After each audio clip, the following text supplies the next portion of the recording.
tan iyo toddobaatanadii qarnigii 20aad barnaamijka nukliyeerka Iiraan waxa uu ka mid ahaa arrimaha ugu muranka badan adduunka marka dhinaca amniga laga eego.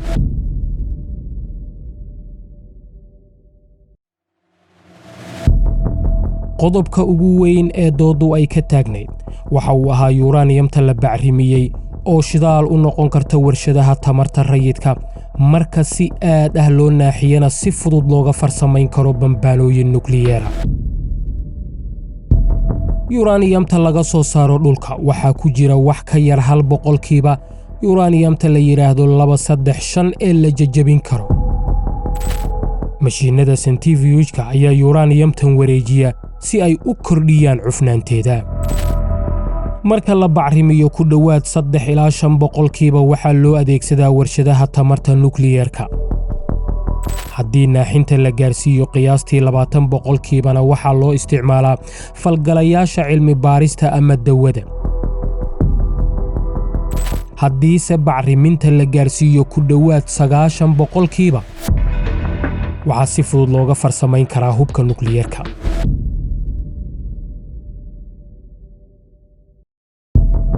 sheekada nukliyeerka Iiraan waxay leedahay dhowr weji oo aad muhiim u ah. ugu horreyn wixii ka horreeyay 2002 Iiraan waxay si qarsoodi ah u horumarisay xarumo ay ka mid yihiin Natanz iyo Arak, kuwaasoo abuuray shaki caalami ah markii howlaha goobahani ay bannaanka u soo baxeen.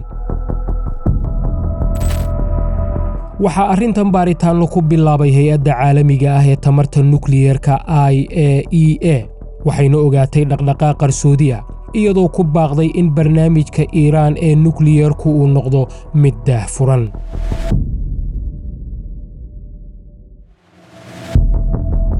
wejiga labaad intii u dhaxaysay sannadihii 2003 iyo 2013 Iiraan waxay kordhisay bacriminta uraniumta, waxaanay tallaabadaasi ku mutaysatay cunaqabatayn iyo cadaadis dheeraada.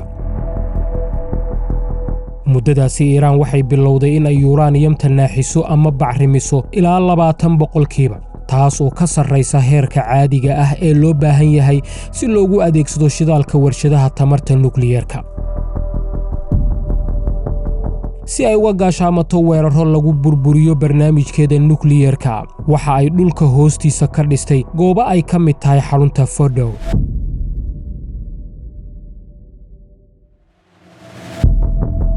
waa wejiga diblomaasiyadda. waxa uu bilow u ahaa heshiis ku meel gaar ah oo sannadkii 2013 la galay,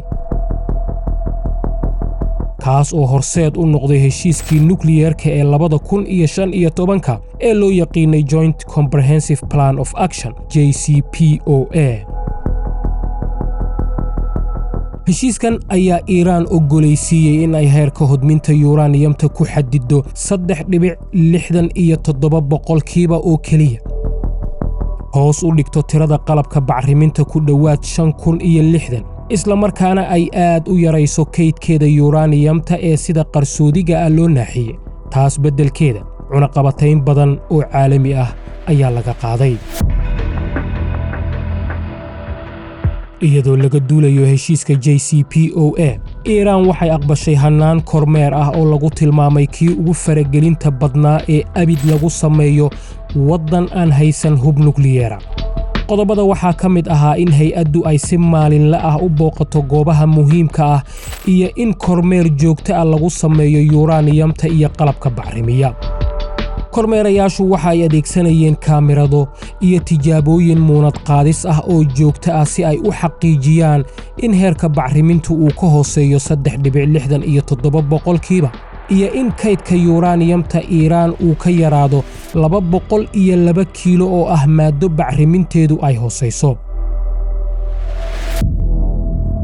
xadidaadan oo lagu daray kormeer adag waxaa loogu talagalay in ugu yaraan 1 sano dib loogu dhigo xawaaraha ay Iiraan ku hanan karto uranium u suurtagelin kara in ay farsamayso ugu yaraan 1 bambaano oo nukliyeer ah. fikraddan waxaa lagu magacaabaa waqti lumis. qaar ka mid a qodobada heshiiska waxaa loogu talagalay in ay shaqeeyaan 10 ilaa 15 sano kadibna way dhacayeen waxaana dhaleeceeyayaashu ay ku doodayeen in Iiraan ay ugu dambayn xor u noqon doonto in ay barnaamijkeeda ballaariso oo ay isticmaasho qalabka bacriminta oo casri ah marka la gaaro xilliga qodobada heshiisku ay dhacayaan markii Maraykanku uu ka baxay heshiiska JCPOA Iiraanna ay jabisay qaar ka mid a qodobadiisa sanadkii 2019 fursadaha ay IAEA-du ku geli kartay goobaha horumarinta barnaamijka nukliyeerka Iiraan ayaa yaraaday duubistii kaameradahana waa la dhimay Iiraanna waxay bilowday in ay kordhiso bacriminta yuuraaniyamta si ka badan sidii hore kormeerayaashuna waxay bilaabeen in ay ka digaan in ay sii yaraanayso awooddooda ay ku arki karaan waxa ka socda gudaha xarumaha Iiraan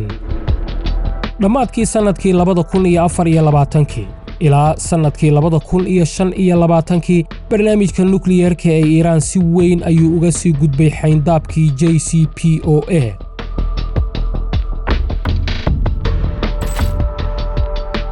sida lagu sheegay falanqaynta madaxa bannaan ee warbixinnada IAEA Iiraan waxay heshay qiyaastii 182 kiilo oo yuuraaniyam ah oo la bacrimiyey ilaa 60%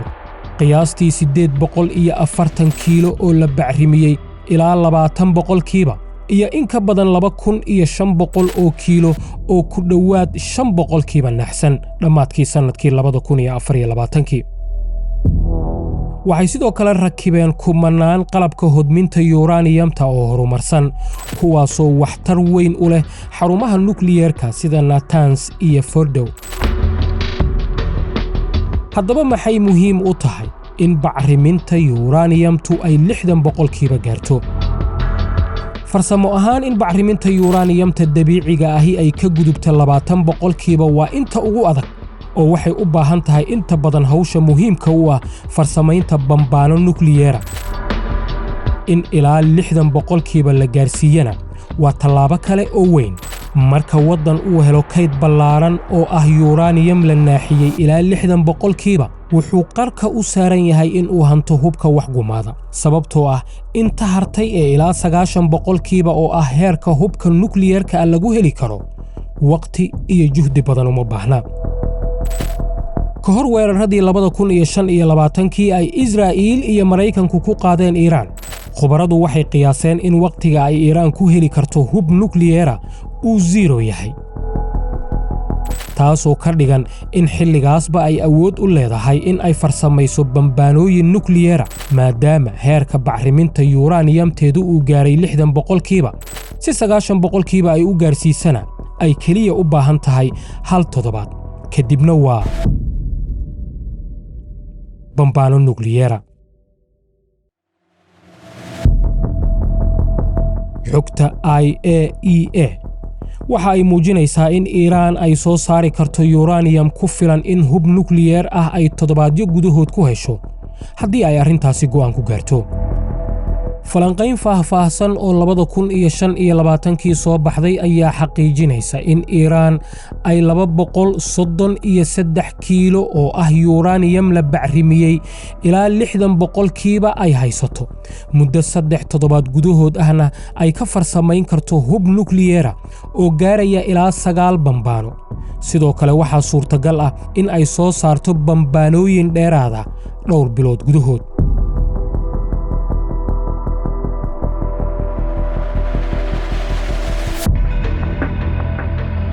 markii uu dhammaaday howlgalkii Juun 2025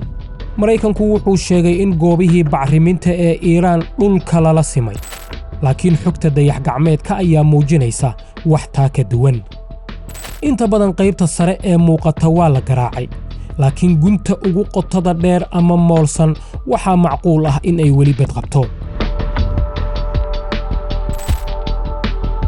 warar ayaa sheegaya in Iiraan ay kaydkeedii ugu xasaasisanaa oo ah yuuraaniyam ilaa 60% la bacrimiyey oo gaaraya 440 kiilo ay u rartay godad dhaadheer oo dhulka hoostiisa ah oo ku yaala warshadda Isfahaan ka hor inta aysan weeraradu dhicin inkasta oo bacrimintu ay hoos u dhacday burburka soo gaaray korontada iyo mashiinada centrifuge-ka awgood. haddana uraniumtu weli waa ay bad qabtaa, way qarsoon tahay, waana la ilaaliyaa oo la hubiyaa.